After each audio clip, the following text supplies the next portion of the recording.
पाकिस्तान में कल से कोविड वैक्सीनेशन की कैंपेन शुरू होगी। ये वैक्सीन कहाँ से आई है, किसको लगेगी और कैसे कैंपेन चलेगी, ये हम इस वीडियो में डिस्कस करेंगे। मैं हूँ तानीर अहमद समा हेल्थ के साथ। चाइना ने हमें 5 लाख वैक्सीन की डोजेज़ गिफ्ट की हैं। ये चाइना की कंपनी साइनोफार्म से हैं। इनकी डोजेज़ जो थी ये PAF की फ़्लाइट के थ्रू मंडे को हमें पहुंची। अब ये जो सारी वैक्सीन की डोजेज़ हैं ये डिस्ट्रीब्यूशन के प्रोसेस में हैं। डिफरेंट वैक्सीनेशन सेंटर्स हैं, वहाँ पर ये डिस्ट्रीब्यूट अभी हो रही हैं। कल सुबह से वैक्सीनेशन शुरू हो जाएगी। ये वैक्सीनेशन सिर्फ फ्रंट लाइन हेल्थ वर्कर्स के लिए है, दोनों प्राइवेट सेक्टर और पब्लिक सेक्टर के। जो निम्स का सिस्टम है, नेशनल इम्यूनाइजेशन मैनेजमेंट सिस्टम, और 1166 हेल्पलाइन, इसके ऊपर अभी सिर्फ हेल्थ केयर वर्कर्स रजिस्टर हुए हैं और उनके लिए एक्टिव है ये। आज डॉक्टर फैसल सुल्तान ने क्लैरिफाई किया है कि ये जो निम्स की स्पेशली जो सिस्टम है ये आम लोगों के लिए तब एक्टिव होगा जब उनकी वैक्सीनेशन कैंपेन शुरू होगी। और जैसे कि आपको पता होगा कि फ्रंट लाइन हेल्थ वर्कर्स के बाद 65 से अबव को लगेगी वैक्सीन, उसके बाद जिनको अंडरलाइंग इलनेसेस हैं उनको लगेगी, और सबसे एंड में जनरल पब्लिक को लगेगी। अच्छा, हमारे यहाँ 100 मिलियन लोगों का टारगेट था वैक्सीनेशन का, मगर डॉक्टर फैसल ने कहा है कि ये 70% भी इस साल हो जाए तो हमारे लिए अचीवमेंट होगी।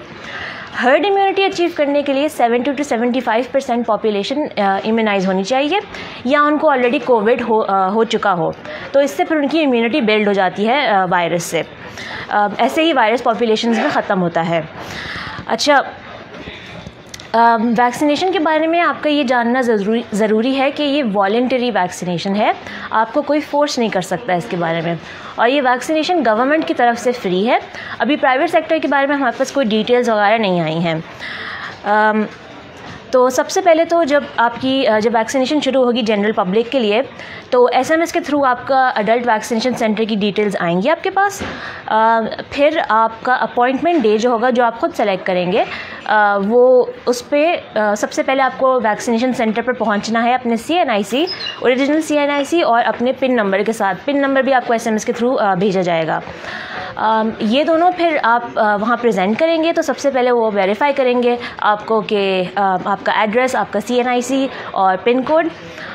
उसके बाद आपका टेम्परेचर चेक होगा वहाँ साइट पे, और फिर उसके बाद आपको वेटिंग एरिया में भेजा जाएगा। अच्छा, इसके बाद जो है स्क्रीनिंग डेस्क आती है। स्क्रीनिंग डेस्क के ऊपर आपकी मेडिकल हिस्ट्री ली जाएगी, यानी कि कोई भी बीमारियाँ, अंडरलाइंग इलनेसेस, पिछले दिनों हालत कैसी रही है, ये सब पूछा जाएगा आपसे।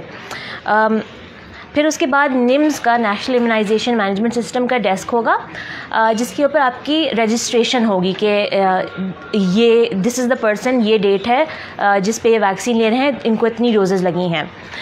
फिर आप वैक्सीनेशन काउंटर पर जाएंगे, और वैक्सीनेशन काउंटर के ऊपर एक प्रोफेशनल हेल्थ वर्कर को आपको वैक्सीन एडमिनिस्टर करनी है। सारे SOPs वो फॉलो करेंगे, और जब आपकी वैक्सीनेशन ख़त्म हो जाए तो आपको एक वैक्सीनेशन कार्ड मिलता है। अब ये जो वैक्सीनेशन कार्ड है, इसमें डोजेज़ रिकॉर्ड होती हैं, इसमें आपका विज़िट रिकॉर्ड होता है, तमाम वैक्सीनेशन की डिटेल्स इसमें रिकॉर्ड होती हैं। ये बहुत ज़रूरी है कि वो आप कार्ड संभाल कर रखें अपने साथ। और साइनोफार्म की जो वैक्सीन है वो उसकी 2 डोजेज़ होती हैं, तो इसलिए कार्ड में आपकी 2nd डोज़ की भी डेट लिखी हुई होगी। यूजुअली 21 डेज़ के बाद ये 2nd डोज़ लगती है। अच्छा, जब वैक्सीनेशन आपकी हो जाए तो आपको 30 मिनट के लिए वेटिंग एरिया में वेट करना पड़ेगा, क्योंकि एडवर्स इवेंट्स के लिए आपको मॉनिटर करेंगे। एडवर्स इवेंट्स जो होते हैं वो कुछ लोगों को वैक्सीनेशन के बाद हो सकते हैं, जैसे कि डिजीनेस, वॉमिटिंग, बेहोश हो जाना या सिवियर एलर्जिक रिएक्शन, मगर एडवर्स इवेंट्स बहुत रेयर होते हैं। अगर वैक्सीनेशन साइट पर किसी को एडवर्स इवेंट हुआ तो जो हेल्थ वर्कर्स हैं वहाँ के, वो उनकी टीम वो आपको पहले मैनेज करेंगे, और अगर ज़्यादा सिवियर हुआ तो वो आपको टर्शरी हॉस्पिटल रेफ़र करेंगे। मगर ज़्यादातर लोगों को हल्के फुल्के साइड इफ़ेक्ट्स होंगे, जैसे कि इंजेक्शन की साइट पे सूजन, दर्द, हल्का सा बुखार और थकन। ये क्लिनिकल ट्रायल्स में भी प्रूव हो चुका है। अच्छा, जब आपका ये क्लियर हो जाएगा पूरे वैक्सीनेशन का प्रोसेस, तो आप घर जा सकते हैं, और फिर 21 डेज़ बाद अपनी दूसरी डोज़ लगाने आप आएंगे। मगर वैक्सीन लगाने का ये मतलब नहीं है कि आप 100% प्रोटेक्टेड हो गए हैं। इसका मतलब है कि आपको इम्यूनिटी है थोड़ी बहुत कोविड से। एज़ कंपैरिजन टू वो लोग जिनको नहीं लगा हुआ वैक्सीन।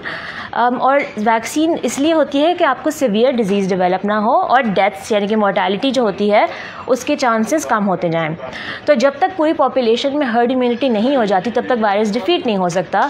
तो तब तक ज़रूरी होता है कि एहतियात करते रहें, जैसे मास्क पहनना, सोशल डिस्टेंसिंग करना और हाथ सैनिटाइज़ करना, साबुन और पानी से हाथ धोना। ये आपको SOPs तो पहले से पता होंगे।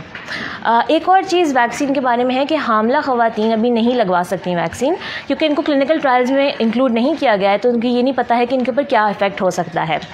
इसके अलावा तमाम अडल्ट्स 18 ईयर्स से ऊपर के लोगों को वैक्सीन लग सकता है।